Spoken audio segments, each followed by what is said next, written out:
म लक्ष्मण गौतम नेपाल पर्यटन बोर्डको रिसर्च प्लानिङ एन्ड मोनिटरिङ डिपार्टमेन्टको प्रमुखको रूपमा कार्यरत छु।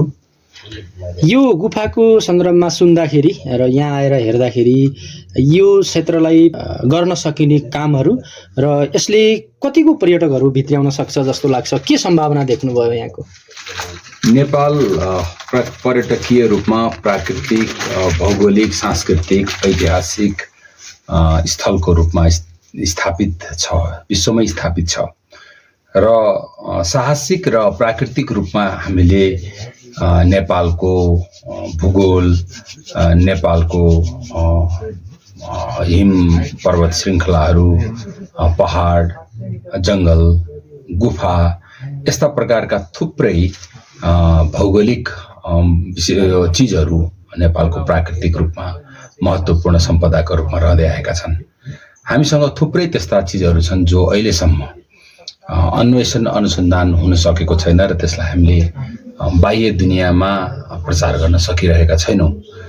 भनिन्छ यो गुफा असाध्यै गहिरो गुफा छ र एसियामै गहिरो गुफा हो भन्ने पनि दाबी गरिएको छ। यद्यपि यसको अध्ययन पूर्ण रूपमा भइसकेको छैन, केही अध्ययनहरू भएका छन् भन्ने सुनिएको छ।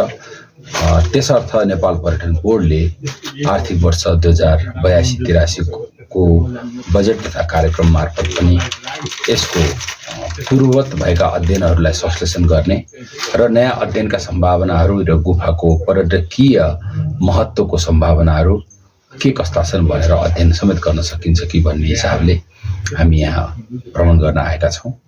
र सरसर्ती हेर्दा यो गुफा अलिक भित्र पुग्दा जाँदा पनि गुफा रहस्यमय र अलौकिक, असाध्यै सुन्दर देखिन्छ र मान्छेहरूको लागि यो चासोको, कौतूहलताको विषय हो जस्तो मलाई लाग्छ।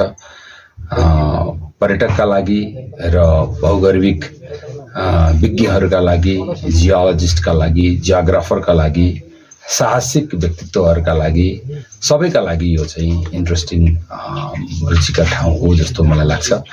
अब यसको अध्ययन भइसके पछाडि यसको गहिराई कति छ, चौडाइ कति छ र यसको चाहिँ नै भित्रको भौगर्भिक महत्त्व के छ, यी विषयमा पनि छलफल होलान्।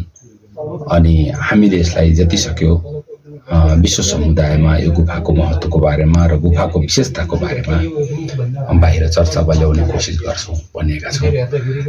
अब हामी आज यो अध्ययन गरिसके पछाडि हामी एक्सपर्टको टोली मार्फत यसमा हुने फिजिबिलिटी स्टडी र जनरल अब्जर्भेसन स्टडीको आधारबाट केही रिपोर्टहरू बन्छन्। तत्पश्चात हामी अगाडि बढ्ने सोच बनाएका छौँ र गुफा आफैमा पनि धार्मिक रूपमा पनि साह्रै महत्त्वपूर्ण हुनाले यसले धार्मिक पर्यटकलाई पनि तान्न सक्ने, आकर्षण गर्न सक्ने अवस्था देखिन्छ। किनभने हामी आउँदैखेरि पनि सुनियो कति कुराहरू, यसमा विभिन्न धार्मिक विषयवस्तुसँग जोडिएका मिथकहरू पनि छन् र केही असाध्य रहस्यमयी खालका गतिविधिहरू, घटनाहरू पनि भएको भनिएको सुनिएको छ। मान्छे चोखो भएर भित्र आउनुपर्ने, गुफा प्रवेश गर्दाखेरि त्यही प्रकारको चित्तसहित आउनुपर्ने, तामसी प्रवृत्तिले आएको खण्डमा गुफाभित्र प्रवेश गर्दा गाह्रो हुने अथवा बाहिर निक्लन गाह्रो हुने भन्ने लगायतका कुराहरू पनि यहाँको किंवदन्ती अनुसार र यहाँको चाहिँ सांस्कृतिक, धार्मिक मान्यता राख्ने व्यक्तित्वहरू अनुसार पनि सुन्नमा आएको छ। यसले यो गुफाको महत्त्वलाई झन बढावा दिएको छ भन्ने मलाई लाग्छ। किनभने यो भौगर्भिक रूपमा महत्त्वपूर्ण नेचुरल ट्रेजर हुँदाहुँदै पनि सांस्कृतिक र धार्मिक रूपमा पनि महत्त्व भयो भने सुनमा सुगन्ध हुन जान्छ। र नेपालका थुप्रै त्यस्ता ठाउँहरू छन् जहाँ यस्ता खालका गुफाहरू छन्।